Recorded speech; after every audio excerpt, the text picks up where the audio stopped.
Olá, seja bem-vindo de volta à normalidade. Portugal ficou em último na Eurovisão, Bruno de Carvalho comporta-se como um maluco, coisa que ele próprio explica, regressou a tensão na geringonça, o PSD de Rui Rio tropeça nas suas trapalhadas e, no fim do jogo, como sempre, ganha a EDP. Esqueça a parte da Eurovisão e do Sporting, deixamos isso para as coisas que não nos saem da cabeça, se for esse o caso, mas os outros três temas vão preencher a agenda desta Comissão Política. Vamos começar por falar do clima de tensão na geringonça, desta vez por causa do aumento salarial dos funcionários públicos.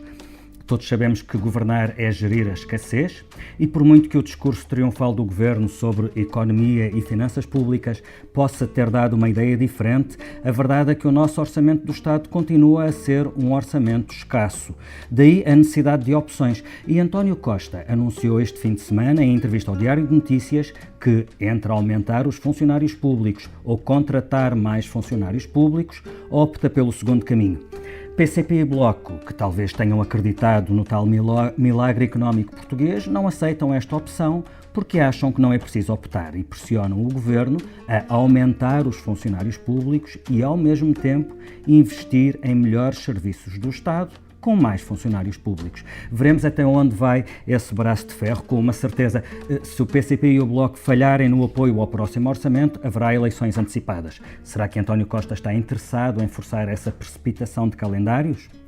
O segundo tema em agenda será a OPA dos chineses da EDP sobre a EDP.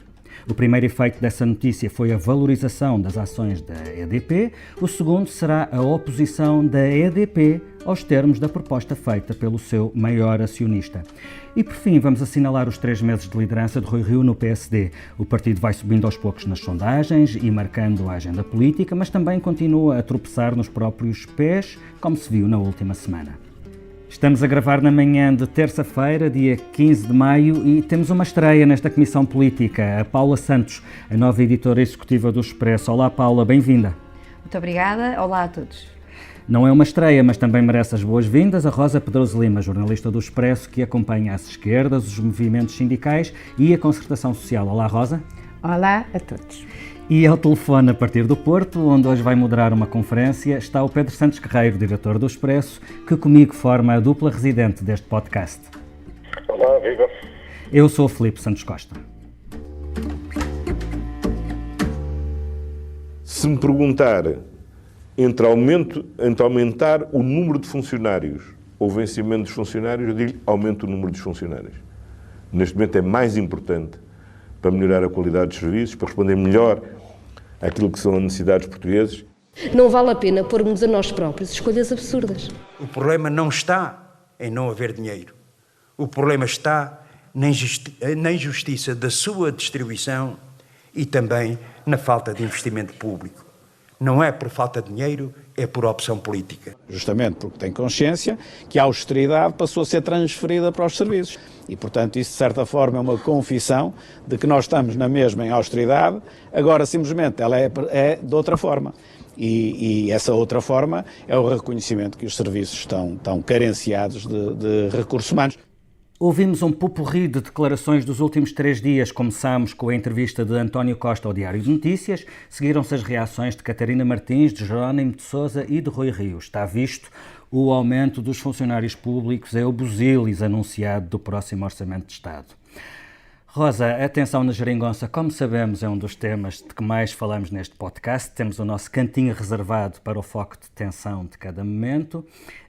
Explica-nos o que é que este bate-boca pode valer desta vez. Estamos a pouco mais de um ano de eleições, estamos a poucos meses da discussão e votação do último Orçamento de Estado da legislatura e por isso o que eu te pergunto é se isto a que estamos a assistir é um caso de hipertensão ou se será só um achaque? Bem, fica sempre bem haver tensão na geringonça, porque senão como é que eu falaria aqui na Comissão? Hipertensão e agir. Foi bom. Hipotensão ainda não houve, mas podemos ir lá. O que me parece que a entrevista de António Costa foi António Costa a fazer de Primeiro-Ministro. Como tu disseste, nós estamos numa reta final, ou numa reta importante para a discussão do Orçamento de Estado de 2019, em que todos os partidos da geringonça marcam posição. O PCP e o Bloco, desde o princípio do ano, que marcaram muita posição para aquilo que são as suas reivindicações para o Orçamento de Estado.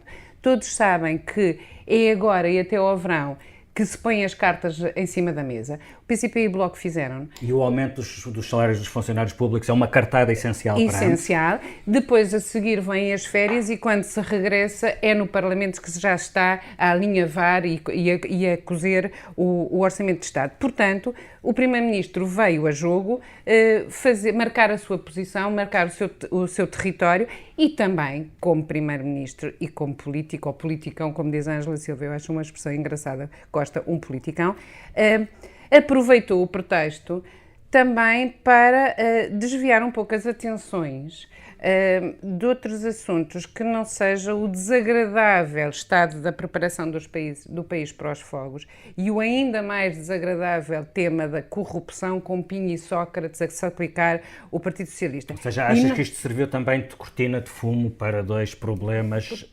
evidentes e atuais? Cortina de fumo é bem também, mas fica bem também, hipertensão, cortina de fumo.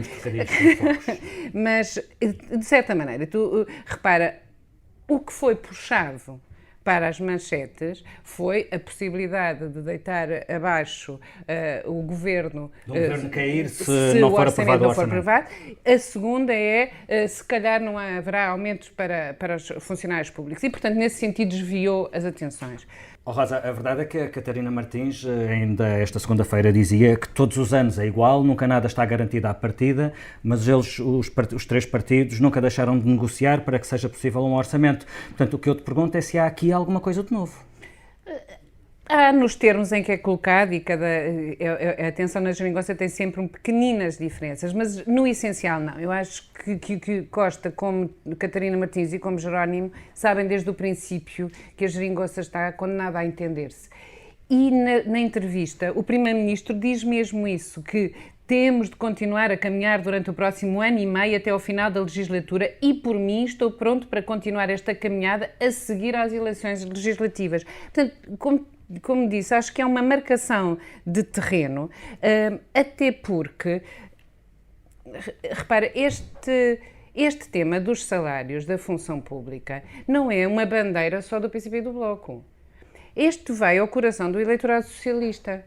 O Primeiro-Ministro não pode ficar com o menino nos braços de rebentar com o orçamento e com o governo, porque num período de crescimento económico, com os indicadores de desemprego a baixarem, etc., não ter margem de manobra para aumentar os funcionários públicos, leia-se, os seus eleitores,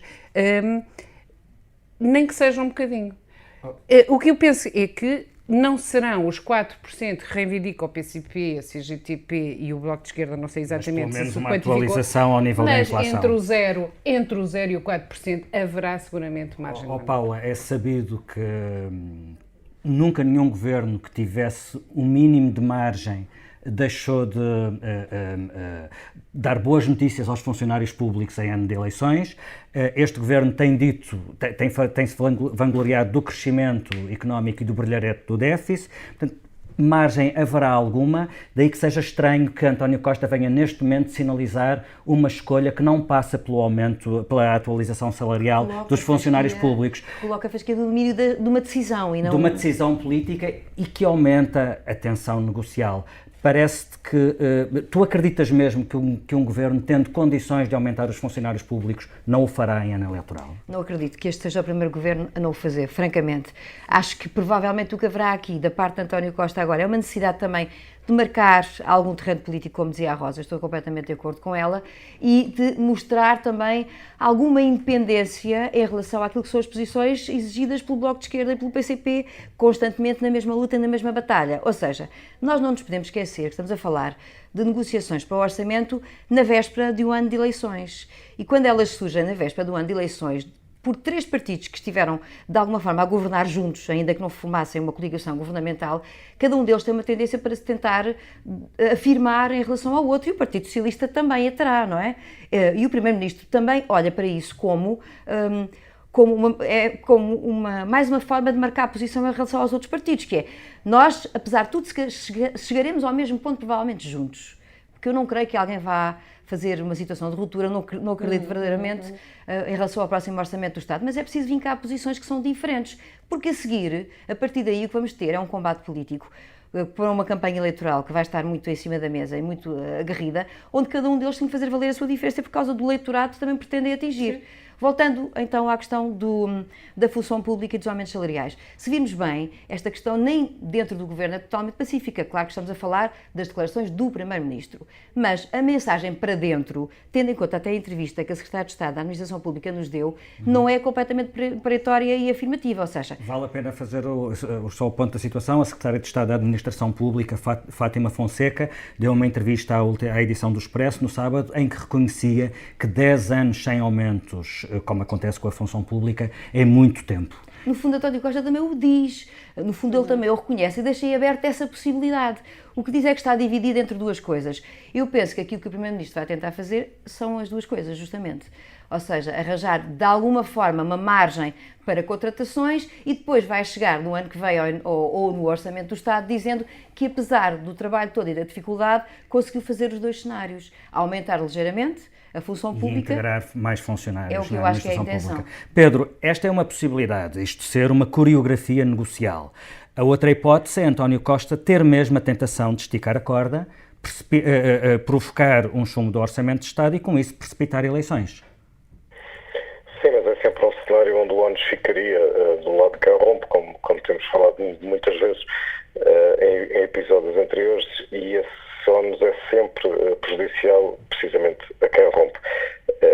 Portanto, pode haver aqui alguma provocação, mas a corda não está a esticar a um limite que possa pronunciar, pelo menos para já, um rasgão. Portanto, o cenário de que o Governo se aguenta até ao final da legislatura parece ser prevalecente por enquanto. Agora, quando o Primeiro-Ministro dá uma entrevista, tem sempre uma mensagem preparada que quer que seja transmitida através dessa entrevista. O Primeiro-Ministro não dá uma entrevista a um jornal nacional apenas porque tem espaço na agenda. E aqui, claramente, embora haja muitas mensagens que se podem retirar desta entrevista e até alguma irritação que vai sendo cada vez mais evidente e menos latente em relação ao Presidente da República, mas a grande mensagem tem a ver com a contratação de funcionários públicos. Era um assunto de que não se falava. Falava-se de integração de precários, falava-se na educação e na saúde da necessidade de algum reforço, mas nunca o Primeiro-Ministro tinha colocado as coisas desta maneira e lá está precisamente no mesmo fim de semana que a sua Secretária de Estado da Administração Pública continua a falar apenas de aumentos. E ao fazê-lo, o Primeiro-Ministro está claramente a mudar não é bem mudar o assunto, mas a mudar o foco dentro do mesmo assunto. E isso não só responde a pressões sindicais, como também parece que baixa as expectativas em relação aos aumentos da função pública e depois claramente está a falar para um eleitorado. Até porque o Primeiro-Ministro fala especificamente sobre quais são as áreas em que é necessário reforçar o quadro da administração pública e fala da saúde, da educação e da segurança. Portanto, estamos a falar precisamente de áreas com um grande peso na administração pública e, por consequência, com um grande peso eleitoral, sobretudo para a esquerda, como dizia a Rosa há pouco. E o Primeiro-Ministro, além do mais, leva uma conta para cima da mesa, fala em 350 milhões de euros e embora no princípio da sua resposta, é uma resposta muito longa, portanto não é apenas uma reação a uma pergunta, é uma resposta preparada, pensada e com um objetivo. No início da resposta, o Primeiro-Ministro até fala num equilíbrio entre aumentos e contratações e depois conclui a resposta dizendo, bom, mas entre as duas eu prefiro contratar, é mais importante contratar do que fazer aumentos. E dessa forma, há esta mensagem que teve grandes reações, sobretudo do lado do PCP, mas há esta mensagem de não só responder, como eu dizia, a pressões sindicais, mas também de baixar as expectativas em relação aos aumentos. Eu não acharia estranho que a solução à Centeno venha a ser aumentos salariais a meio do ano, para que o impacto total no orçamento seja apenas de metade do ano e não do ano inteiro. E a meio do ano significa e a meio do ano significa mesmo em cima das eleições? Ora, aí está. Mas isso é coincidência. Desculpa. Estávamos a especular sobre o facto de isso ser coincidência, calhar mesmo em cima das eleições. Desculpa, Pedro, continua. Sim, coincidências em véspera de eleições não existem, muito menos com António Costa. Muito bem, e vamos a outra negociação, segundo tema em agenda nesta Comissão Política, e outro jogo de esticar a corda, neste caso, para esticar o preço. E neste caso, um jogo em que se sabe, ganha sempre a EDP. A valorização da EDP em bolsa, depois de se saber da OPA da China Three Gorges, notícia que foi dada em primeira mão pelo Expresso, coloca a pressão sobre a oferta chinesa. A EDP considera baixo o valor dessa oferta, ao mesmo tempo que continuam rumores sobre o surgimento de uma proposta alternativa. Pedro, para já, o que é que vai sair daqui? A China Three Gorges terá de subir a parada? E que proposta alternativa é que poderá realmente surgir? Bom, há vários cenários que têm vindo a ser referidos por analistas, mas estamos a falar sobretudo de possíveis respostas a partir de operadores europeus. Não é nada indiferente que a oferta seja chinesa, porque isso põe em causa equilíbrios na Europa. A EDP é uma empresa que está presente em 14 países, mas que tem um grande peso sobretudo nos Estados Unidos, no Brasil e em Espanha, em países como Espanha. Portanto, é uma porta de entrada. Essa porta foi aberta em 2012 na privatização, na altura foi um movimento inédito. A Europa não tem aberto a porta aos chineses, exigindo reciprocidade dos governos negociantes. Esse é um assunto que vem em cima da mesa na Comissão Europeia, esse estatuto de reciprocidade, uma vez que é difícil, para não dizer quase impossível, entrar na China. Agora, nós neste momento, quer dizer, sendo muito previsível desde 2012 que este movimento poderia, ou iria mesmo acabar por acontecer, neste momento o primeiro e o último palco, e é bom não esquecer isso, é no mercado, é na bolsa. Portanto, há uma oferta e quem decide se vende ou se não vende são os acionistas da empresa. E todo o movimento, como é normal nestas OPAs, e são OPAs de grande dimensão, é sempre no sentido de aumentar preço. Portanto, quer através de possíveis ofertas que venham a aparecer, quer através da posição que a própria administração da EDP já tomou, de considerar a OPA não solicitada, e está obviamente a referir-se ao preço, para que o preço venha a ser superior e, portanto, para que os próprios chineses ofereçam um valor superior, coisa que é mais ou menos tradicional nas OPAs, haver revisões de preço, até porque há muitas condições que são colocadas para o sucesso da operação. Mas sendo verdade que tudo isto se vai decidir no mercado, é um assunto muito político, e é um assunto muito político, em primeiro lugar, por causa da posição da União Europeia, que exige a tal reciprocidade e vê de repente grandes operadores chineses, e este operador não é um operador qualquer, é 100% controlado pelo Estado chinês, isto é, pelo Partido Comunista Chinês. Pedro, deixa-me só colocar-te uma pergunta. O Expresso escreveu que o Governo estava a par destas movimentações há meses. Sabemos que o Governo é outra questão política. O Governo não travou esta operação antes, sabemos que não a travará agora e, portanto, vive confortavelmente com esta possibilidade. Porquê esta diferença de atitude entre o Governo de Portugal e as outras autoridades europeias que ficam incomodadas com uma participação tão forte da China, do Estado chinês, num player importante da energia na Europa? Apesar de tudo, tem alguma dimensão? Sim, é verdade, é uma posição diferente. Essa posição começou em 2012 com o governo de Passos Coelho. Na altura havia uma oferta brasileira e uma oferta europeia, no caso alemã, e foi o facto do governo português ter escolhido a oferta chinesa, que era a mais alta. Na altura o Estado português fez um ótimo negócio com o preço de venda, mas foi visto como uma espécie de desafio, não só na Europeia, mas à própria Alemanha. E essa posição portuguesa permanece, que é a posição de queremos ser amigos de uma grande potência mundial, a China. E o facto de Xi Jinping vir a Portugal no final do ano é muito sintomática dessa aproximação, sendo que, obviamente, nós somos muito pequenos e a China muito grande, porque nós somos a tal porta de entrada para os chineses na União Europeia. E claro que isto irritará muitas forças políticas europeias, nomeadamente em Bruxelas, mas parece muito claro que o governo tem essas portas abertas e que não está sequer preocupado com a concentração, isto é que me parece um bocadinho mais perturbante, a concentração de poder que neste momento existe de capital chinês em Portugal. Nós estamos a falar da maior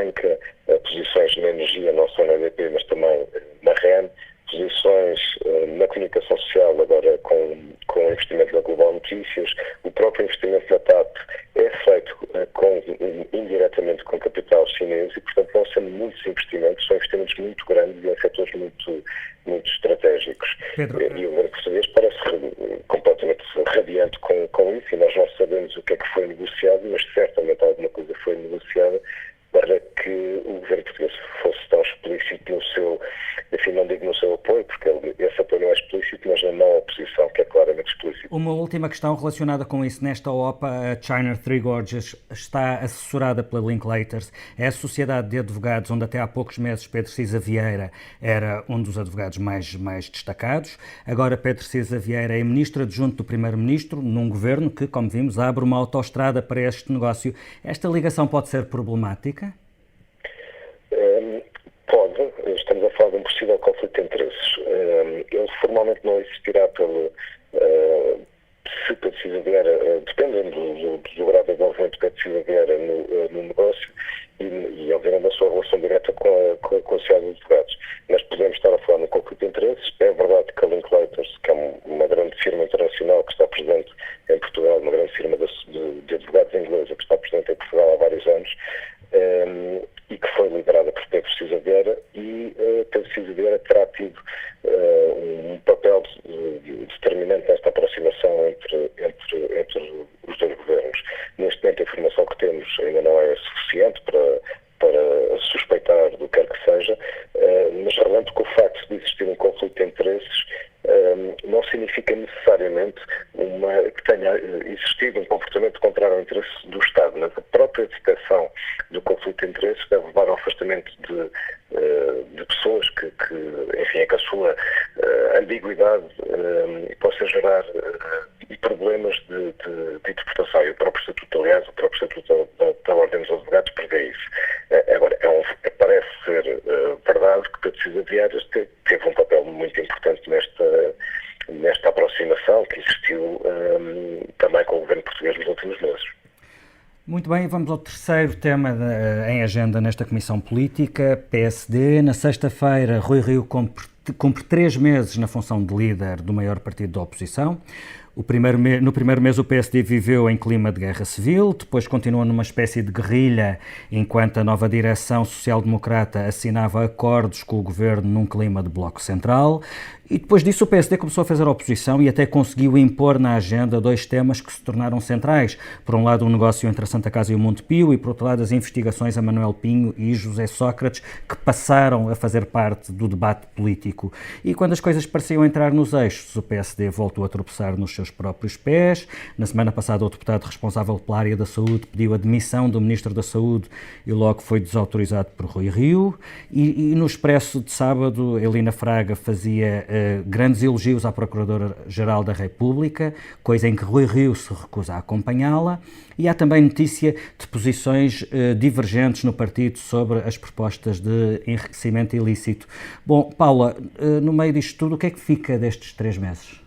Temos de ter em conta que há um PSD para o qual olhamos com mais atenção desde a semana passada, desde o debate quinzenal, em que o PSD, com Fernando Negrão, colocou em cima da mesa um tema altamente escaldante e muitíssimo atual na política, que é o caso de José Sócrates e das relações de José Sócrates e também de Manuel Pinho com a Justiça e com os problemas que nós todos conhecemos.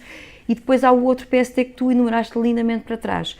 Por tudo isto, eu não acho que estes 3 meses de Rui Rio tenham sido bem-sucedidos. Acho que essa descrição que tu fazes é suficientemente boa para todos nós, mesmo aqueles que desconheciam por inteiro o que seria o PSD, perceberem o que é que foi o PSD nestes 3 meses.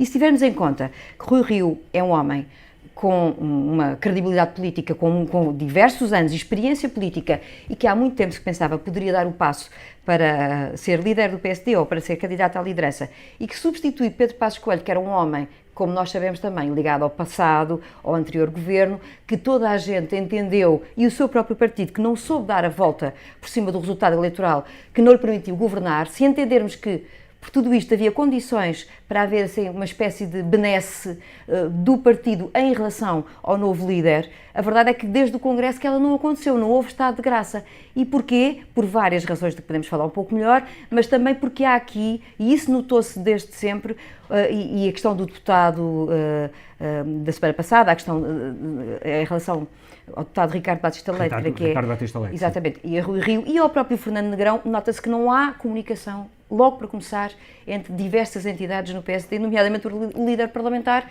e o presidente do partido. Nem estamos a falar entre a direção do partido e a oposição interna. Nessa parte é natural que não haja comunicação. Mais estranho é não haver comunicação entre os responsáveis do partido. Exatamente. E tudo isso leva àquele cenário a que chegámos, que pode mudar, depende daquilo que o PSD quiser fazer daqui para a frente. Pelo menos a intenção de ser uma posição mais forte e mais aguerrida sentiu-se no último debate. Nunca tinha sido feita uma marcação, neste caso a António Costa, por parte de Fernando Negrão e desta direção, de uma forma tão acérrima, e ela continua em pequenas declarações de Rui Rio. Portanto, eu acho que temos ainda um PSD para descobrir. O que foi feito até agora parece-me que corresponde às expectativas menos otimistas que saíram logo do Congresso. Rosa, estes primeiros 3 meses sabem a pouquinho? Sabem um bocadinho a pouquinho, mas também ainda estamos na fase pré-natal, não é? Na verdade. E, portanto, talvez isto desenvolva alguma coisa, não sei. É verdade, como diz a Paula, que apesar de tudo, houve um debate, o último debate quinzenal, houve um arremedo da oposição, não é? Houve oposição. Aconteceu a oposição. Um pouquito. Quer dizer, e tirou também um pouco o palco a Assunção Cristas, que fazia esse papel do lado da direita, bom, da esquerda não faz grande oposição. Mas, portanto, olha, eu acredito que depois de passados estes 3 meses de crescimento pré-natal, isto vai lá. Bom, talvez comecem a fase do nascimento dos dentes, depois há sempre aqueles problemas de crescimento, mas enfim. Pedro, ser líder da oposição é mesmo um dos empregos mais difíceis do país? Sobretudo quando não se tem as sondagens a crescer. Porque quando cresce um pouquinho. Mas é verdade, no barómetro do Expresso houve um deslize. A verdade é que o PSD continua a não subir nas sondagens. E isso agrava os 2 problemas que Rio tem. Um interno, que é a falta de controle de estruturas do partido, com mais evidência no grupo parlamentar, mas também com algum desligamento em relação a membros da sua própria direção. E o segundo problema é a definição do seu espaço enquanto oposição, que começou por ser muito próximo de António Costa e que descolou sobretudo com o caso Manuel Pinho e com algumas críticas subsequentes também em relação à preparação para os incêndios. Mas Rui Rio não tem muito tempo, não é? Porque ele entrou no partido já com pouco tempo até às eleições legislativas, já lá vão 3 meses e esta posição de forças interna e posição no espaço político externo, ou seja, enquanto oposição ao governo, ainda não está suficientemente definida, e lá está. E as sondagens vão refletindo o não crescimento do PSD, que em si agrava todos os problemas do Rui Rio. É possível que as sondagens não saiam da cabeça do Rui Rio, mas no nosso caso há outras coisas que não nos saem da cabeça. Pedro, o que é que não te sai da cabeça esta semana? Bom, a minha não me sai da cabeça é o massacre desta segunda-feira em Gaza e sobretudo o contraste das imagens que nós podemos ver entre essa mortandade em Gaza e ao mesmo tempo, e a cerca de 100 km, uma inauguração festiva da nova embaixada dos Estados Unidos em Jerusalém. Enquanto a família Trump sorria ao lado dos seus amigos de Israel, o exército israelita matava 58 pessoas e feria estima-se que cerca de 1.200 pessoas, através daquilo que a própria Amnistia Internacional chamou de força excessiva e que resulta de um grande desequilíbrio entre as forças e os meios com que uns protestam e outros combatem ou mesmo abatem. Trump é um homem radical, como já percebemos, ele corta a hate, e este é um conflito demasiado complexo para que haja decisões sem custos, e neste caso os custos são vidas humanas. É um custo que Trump não se importa de pagar, mas sobretudo que parece não importar-se com que outros paguem. Rosa, o que é que não te sai da cabeça esta semana? Olha, o que não me sai da cabeça é que em 3 anos os ordenados dos CEOs das empresas do PSI 20 aumentaram 40%. ou seja, 46 vezes mais do que a média dos seus trabalhadores. Para termos um exemplo, o Pedro Soares dos Santos da Jerónimo Martins ganhou 57 vezes mais do que a média dos seus trabalhadores, António Mexia mais 39 vezes. O que eu acho é que a justificação para isto é que as empresas cotadas em bolsa nos últimos 3 anos aumentaram os lucros acumulados em 50%, mas, na verdade, isso pode ser a explicação oficial. Eu, para mim, chamo isto uma monstruosa injustiça. O Papa Francisco, que também é bom lembrar, uma vez que também não é só judeus, o Papa Francisco chama a esta economia a economia que mata, e eu acho que mata a dignidade. Quer dizer, isto é shame on you, senhores CEOs das empresas cotadas em bolsa. Paula, é a tua estreia neste divã, conta-nos tudo. O que é que não te sai da cabeça esta semana? O tema que eu escolhi, em face dos vossos temas que não vos saem da cabeça, até me deixa um bocadinho embaraçada, porque não é um tema importante do ponto de vista do país, mas é um tema que marca as manchetes deste país. A cabeça tem razões que a razão desconhece. Conta-nos tudo sobre o que é que não te sai da cabeça. Pela loucura da sua envolvência. A situação no Sporting, que é uma empresa que também está cotada em bolsa. E também é um ganda maluco como o Trump. Se bem que do ponto de vista económico, e eu não sou especialista na matéria, penso que não há muito para apontar, e é uma coisa positiva que se pode dizer, do ponto de vista do comportamento e das atitudes, eu penso que estamos a falar de algo que une bastante os portugueses, a discussão pelo futebol. Neste caso, estamos a falar do Sporting, como podíamos estar a falar de outro clube, e eu nunca me lembro de ter assistido ao facto de um presidente contribuir tanto para a instabilidade de um clube de futebol pelas suas declarações avulsas e pelo seu comportamento. E isso eu acho que é importante, não me sai da cabeça no sentido de que é importante que não se repita, mas que não creio que venha a acontecer, ou seja, não acredito que isto fique sanado desta maneira. No entanto, não acabou. Não acabou, nem sei como acabará, nenhum de nós sabe. Atenção, quando a nenhum de nós é especialista em desporto. É verdade, é uma geringonça totalmente absurda e incontrolável, com um desfecho completamente imprevisível, mas também lamentável, o que está a acontecer.